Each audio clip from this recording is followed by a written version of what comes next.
Hi, welcome. I'm doing this tutorial and I just wanted to show you guys what I did. So the first thing I did is I went into my adjustments panel and selected the black and white tool, and I'm just going in and kind of doing it to taste.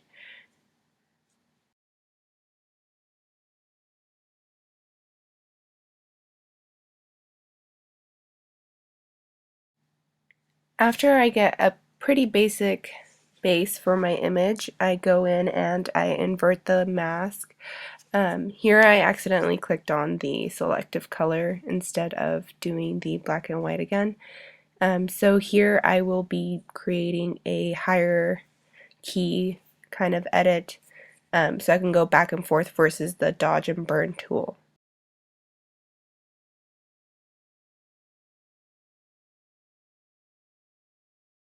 Like I said, I'm not going to use the burn or dodge tool here. I'm just going to do this to taste from the layers that I created. So I'm going to speed this up so you're not just watching me hand edit for a couple minutes.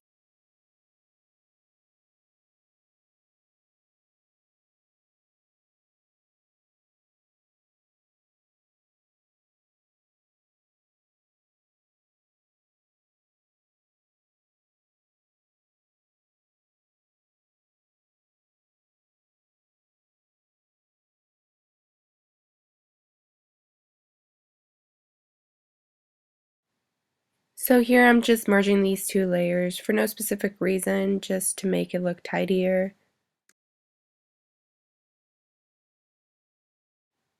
I went ahead and duplicated the background layer using Command J if you're on a Mac, or Control J if you're on a PC, I believe. Then I'm going in and just burning and dodging the rest of the image. It gets a little tedious, so I'll speed this up for you guys.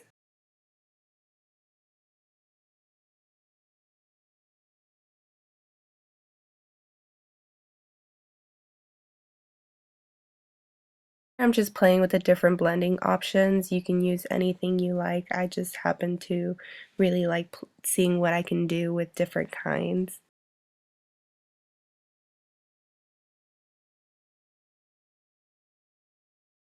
I'm just going to go into curves and play with the exposure, just darken it up a bit, play with the dark points and see how matte I really want it. Here I invert it by pressing Command I or Control I, and I'm going to brush it onto where I feel it should be.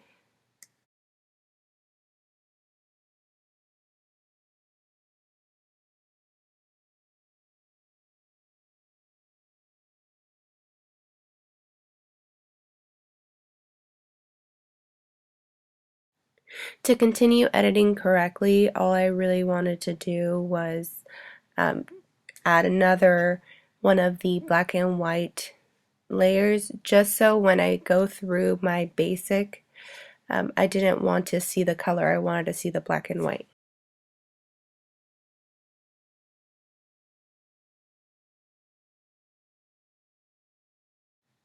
So I'm going to open my channel mixer and I'm going to play with this quite a bit. You can get a pretty cool effect from it even if you have a black and white image. Um, Honestly, if I was going for a different look, I would have probably gone with this kind of teal hue. But once I created it and turned it into monochrome, it kind of took it all away, obviously. So I'm just going to go through and look at the different blending options I have.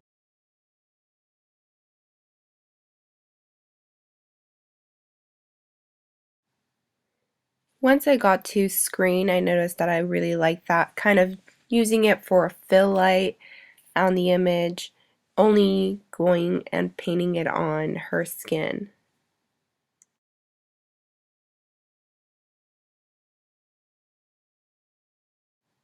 I'm opening the exposure adjustment and adding a little bit of contrast using offset, exposure, and gamma correction.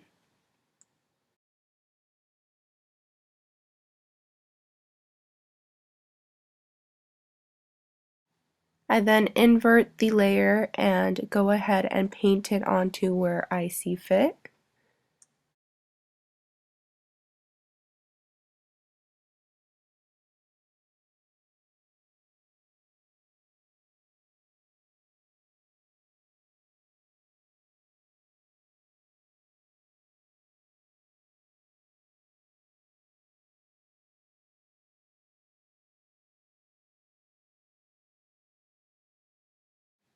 I again open the curves layer and create a layer just for a more contrasty vignette.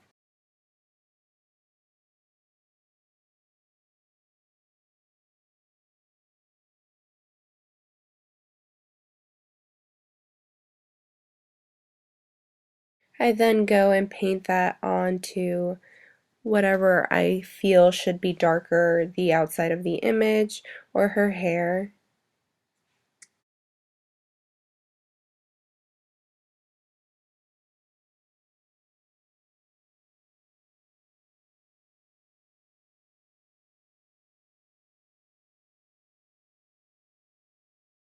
Once I'm happy with the darks, I'm going to create a curves layer for the highlights.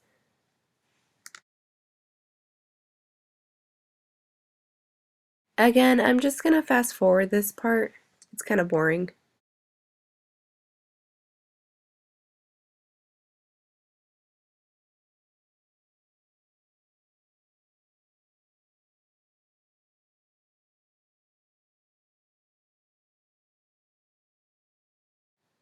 So I noticed that her nose was a little too bright for my taste. So I'm going down to the background where I did my dodging and burning, and with the burn tool, I'm just gonna go over her nose a little bit.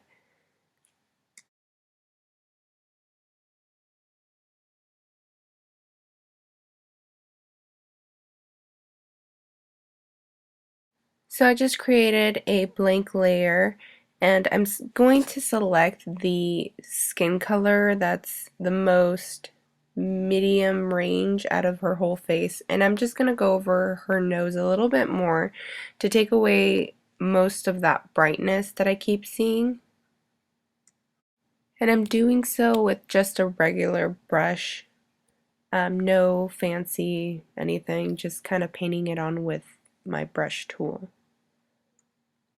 Once I'm pretty happy where my image is overall, I will group and flatten.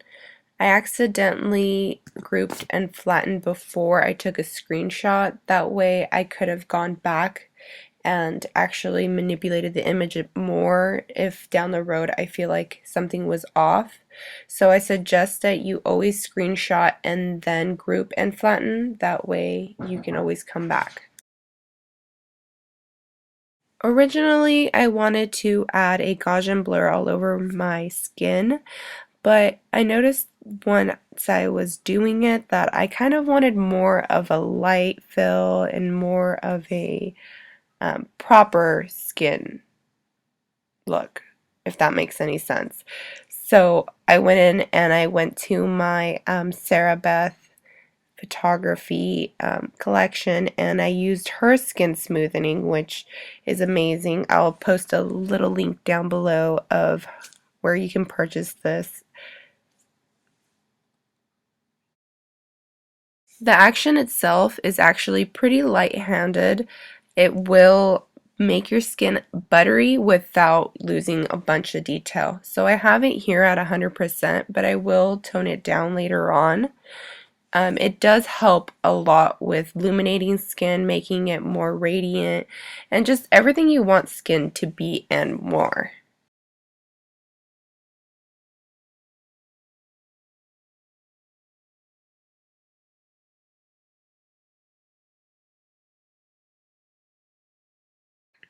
So now I'm going to use another action from a completely different set.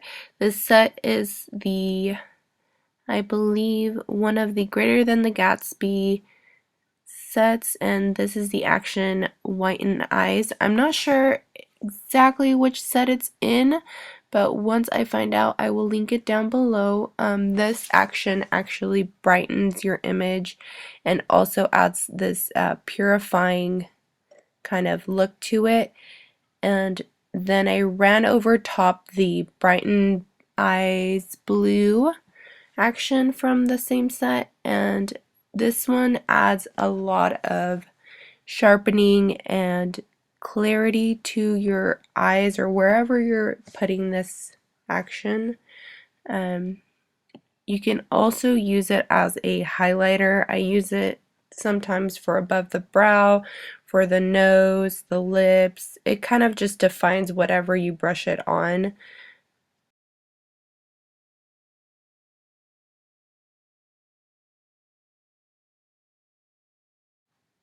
Here you can see how dramatic those two actions really are. They do make your image pop quite a bit.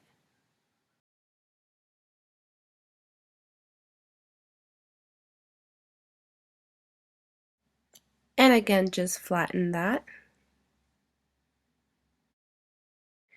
Now I'm going to be running another action from the same Greater Than the Gatsby set named Creamy Skin Smoothing.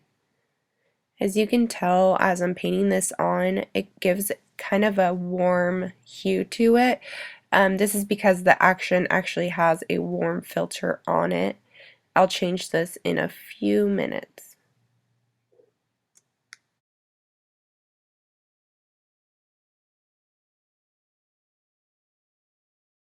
Like I said, this action contains a warming filter, so I'm going down to that creamy part of the action and just changing that to white so that I don't get any kind of warm hue.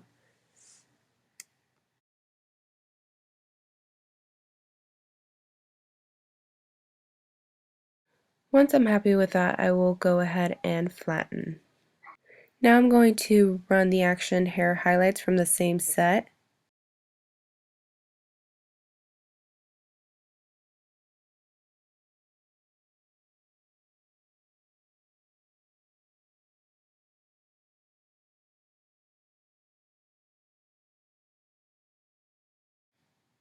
And then flatten.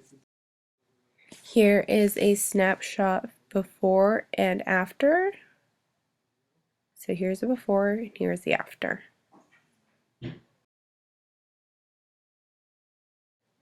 So I usually do this in the beginning of editing, but I kind of forgot, so I'm just going to go in with my patch tool and I'm going to clean up any kind of hairs I see that are bugging me or anything that I know that isn't actually her. I will leave natural blemishes, kind of like moles, things like that that I know are personally her. I will leave those in. I won't edit those out.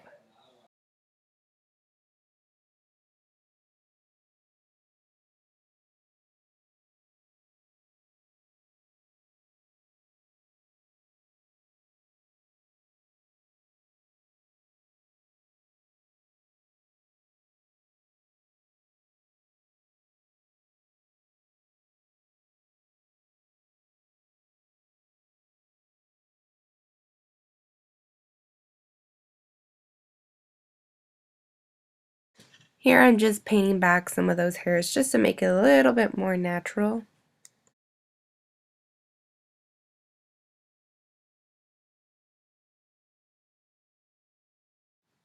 And then we're just going to flatten.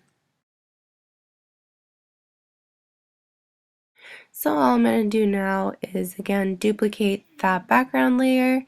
I'm going to select a mid-ranged tone from her skin like I did before and kind of go over any little hot spots I see and overall the image. I will go down and lower the opacity, but once I get it to exactly where I want, I'm pretty happy, and that's about it.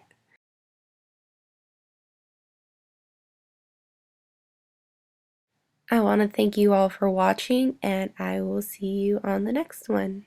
Bye!